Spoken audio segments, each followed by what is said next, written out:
जय हिंद। आज हम स्टार्ट करने वाले एक्सरसाइज 81 स्टार्ट करने से पहले हमको ये सब फॉर्मूला याद रखना होगा, ठीक है।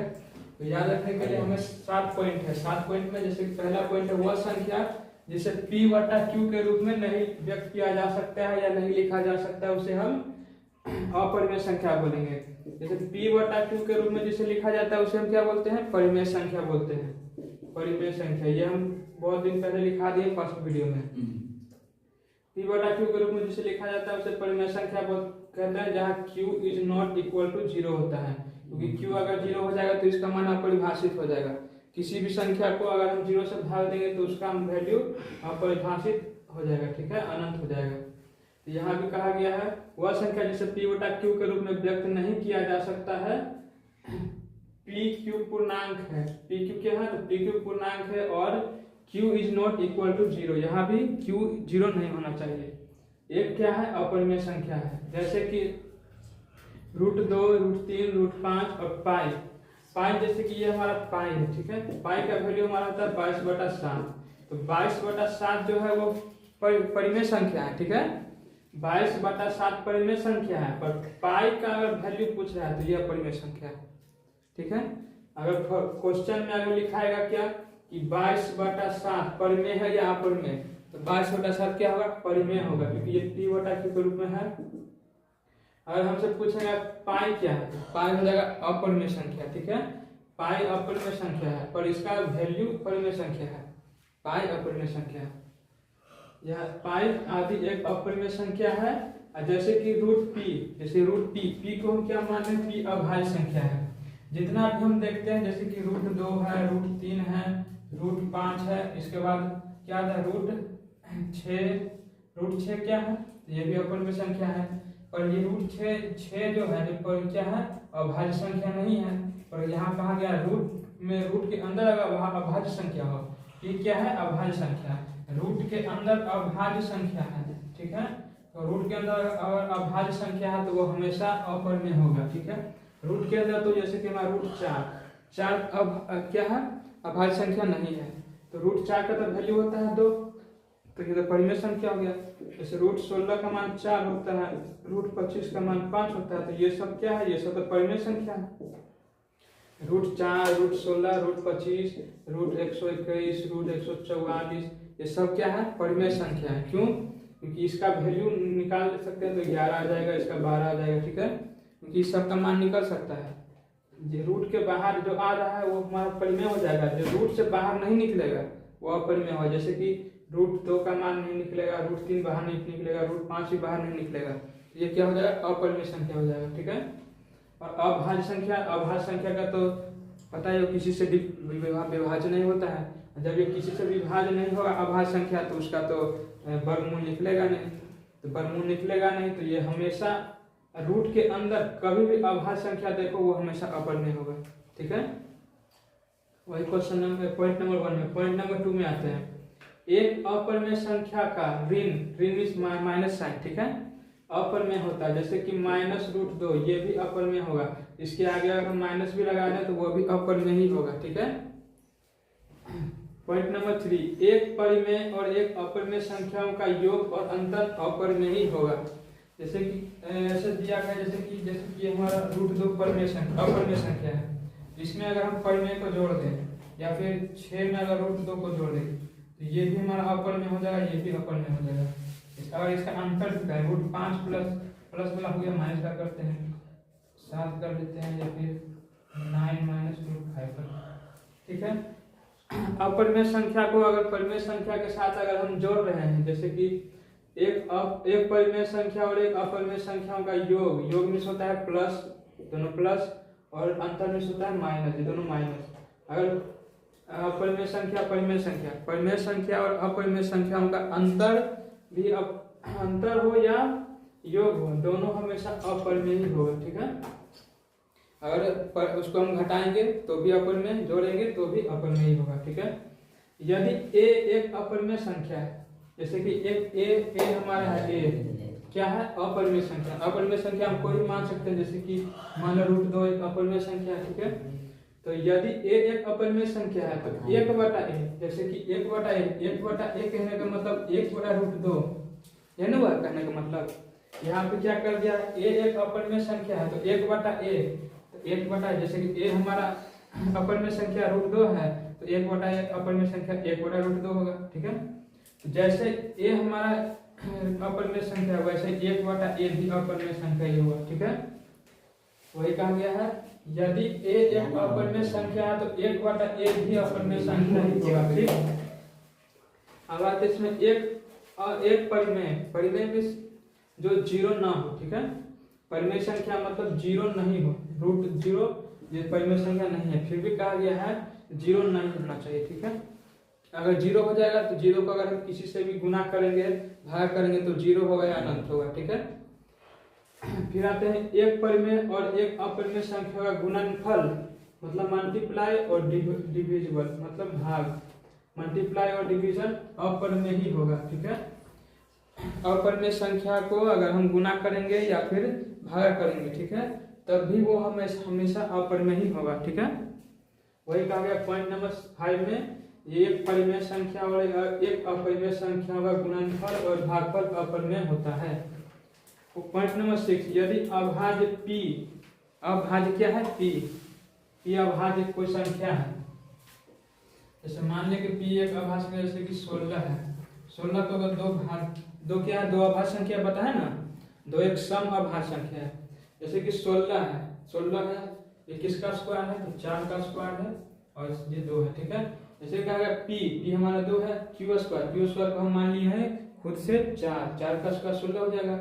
अगर ये p है जो किसको विभाजित कर रहा है, किसको q स्क्वायर को विभाजित कर रहा है, तो q स्क्वायर इसको भी विभाजित कर रहा है, इसको भी कर रहा है, करता है तो p q को भी विभाजित करेगा। तो ये p है, p q को विभाजित कर रहा है, p स्क्वायर को विभाजित कर रहा है तो p q को विभाजित करेगा। जैसे कि हमारा यहाँ पे p स्क्वायर बटा में q स्क्वायर है, q स्क्वायर बटा p है, तो अगर q बटा p होगा तो भी विभाजित होगा, ठीक है। यहाँ पे जैसे कि हमारा q है तो q क्या है, तो q हमारा 4 है तो q स्क्वायर हो जाएगा, 4 का स्क्वायर, p हो जाएगा 2। अगर हम इसका स्क्वायर हटा दें, इसका मतलब 4 का स्क्वायर न लेके अगर 4 ही ले, अब p अगर हमारा क्या है 2 है तो ये 4 को विभाजित करेगा, 4 के स्क्वायर को विभाजित करेगा, ठीक है।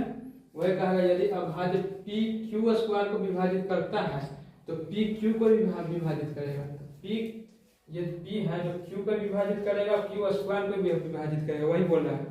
ये p है जो q स्क्वायर को विभाजित कर रहा है तो p q को विभाजित करेगा, ठीक है। जैसे कि यहाँ पे हमारा 2 4 के स्क्वायर को विभाजित कर रहा है तो वैसे ही हमारा 2 है जो 4 को विभाजित करेगा, ठीक है। पॉइंट नंबर 7 में कहा गया p और q में कोई उभयनिष्ठ गुणनखंड नहीं है, p और q में कोई गुणनखंड नहीं है। जैसे कि p और q कोई संख्या जैसे कि √2 है, इसका कोई गुणनखंड नहीं निकल रहा है, तो अगर उसका कोई उभयनिष्ठ गुणनखंड नहीं है तो p स्क्वायर और q में भी कोई उभयनिष्ठ गुणनखंड नहीं है। अगर इसका हम स्क्वायर भी कर देंगे तो भी उसका कोई उभयनिष्ठ गुणनखंड नहीं निकलेगा, ठीक है। वही कहा गया जिसका कोई भी संख्या अगर p q में है उसका उभयनिष्ठ कोई गुणनखंड नहीं हो रहा है। गुणनखंड मींस जैसे कि हम अभाज्य गुणनखंड करते हैं, जैसे कि 24 का कर रहे हैं अभाज्य गुणनखंड, 2 से कर रहे हैं 12 2 से कर रहे हैं 6 2 से कर रहे हैं 3 ये इसका गुणनखंड हो गया। क्या गुणनखंड, तो 2 का पावर कितना हो गया 3 और 3 का पावर 1, ये इसका क्या है, ये इसका गुणनखंड है। तो ये उसका उभयनिष्ठ गुणनखंड है। और जिसका उभयनिष्ठ गुणनखंड नहीं है, यदि p और q में कोई उभयनिष्ठ गुणनखंड नहीं हो रहा है तो वो p स्क्वायर करने पर भी उसका कोई उभयनिष्ठ गुणनखंड नहीं होगा, ठीक है। हम थोड़ा पहचानते हैं कौन परिमेय संख्या है कौन अपरिमेय संख्या है, ठीक है। तो पहले हम देखते परिमेय संख्या, अभी हम समझाए हैं, फिर से एक बार समझ लीजिए। परिमेय संख्या हम किसे बोलेंगे, जो p बटा q के रूप में लिखा जाए। तो p के जगह कोई भी वैल्यू हो सकता है, q के जगह कोई वैल्यू हो सकता है। क्वेश्चन नंबर 1 में p के जगह हमें 3 दिया गया है, q के जगह पे क्वेश्चन नंबर 1 में 3/5 दिया है। 3/5 p बटा q के फॉर्मेट में है। जैसे कि p का मान हमारा 3 हो गया, q का मान 5 हो गया, ठीक है। तो पहला हमारा तो p बटा q के फॉर्म में है, तो इस पहला क्या हो जाएगा, परिमेय संख्या हो जाएगा, पहला परिमेय संख्या है, ठीक है, पहला परिमेय संख्या है। दूसरा हमारा √3 है, ठीक है। √3 हमारा अपरिमेय संख्या, ये हमने याद भी करवा दिया है। तो √2 क्या है, अपरिमेय संख्या है। तो √2 क्या है अपरिमेय। √2 का मान होता है 1.141, ठीक है।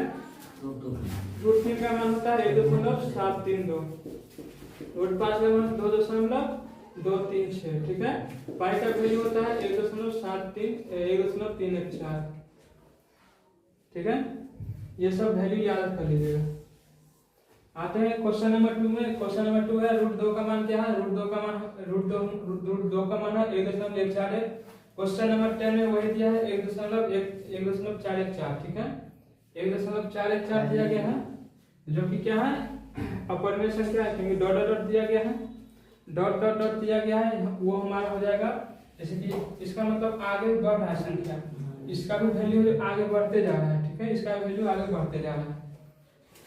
क्वेश्चन नंबर 10 में जो हमारा वैल्यू दिया गया है वो √2 का वैल्यू दिया गया है। कौन हमारा क्या 1.1423 क्या है √2 का मान है। जैसे कि यहाँ पे है ना 1.414 है, 1.414 क्या है √2 का मान है, जो क्वेश्चन नंबर 10 में भी दिया गया है 1.414 √2 का मान है। क्वेश्चन नंबर 2 में भी दिया है √2 का मान। √2 का मान क्या है अपरिमेय संख्या हो जाएगा, अपरिमेय संख्या। ये भी हमारा अपरिमेय संख्या हो जाएगा। क्यों हो जाएगा, क्योंकि ये हमारा पूरा अनंत तक जा रहा है, डॉट डॉट डॉट उस तीनों सबका मान है ना, जो इतना ही नहीं। जैसे कि दशमलव बाद 3 अंक हम लेते हैं, भाई 3 अंक है नहीं, बहुत सारा अंक है, ठीक है। वैसे यहाँ पर भी देखो डॉट डॉट डॉट दिया गया, इसका मतलब है ये तीन ही बार रिपीट नहीं हो रहा है, बहुत बार रिपीट हो रहा है। ये भी अपरिमेय हो जाएगा। जिसका भी मान डॉट डॉट डॉट में आ रहा है सबको हम अपरिमेय लिख दिए, ठीक है। अब हम आते हैं 0.25, 0.25 को सॉल्व करते हैं। 0.25 पॉइंट उड़ाएंगे तो दो अंक है तो 2 शून्य पड़ जाएगा। 25 चौके 100 तो 1/4। 1/4 क्या है हमारा P/Q का रूप है। P के जगह 1 आ गया, Q की जगह 4 आ गया, ये हमारा परिमेय हो जाएगा, परिमेय संख्या हो गया। यहाँ पे क्या है -7/9, तो P के जगह -7 है, Q की जगह 9 है, तो ये भी परिमेय हो जाएगा, ठीक है। पाई क्या है, तो पाई तो हमने बता दिया है कि पाई क्या है अपरिमेय संख्या है।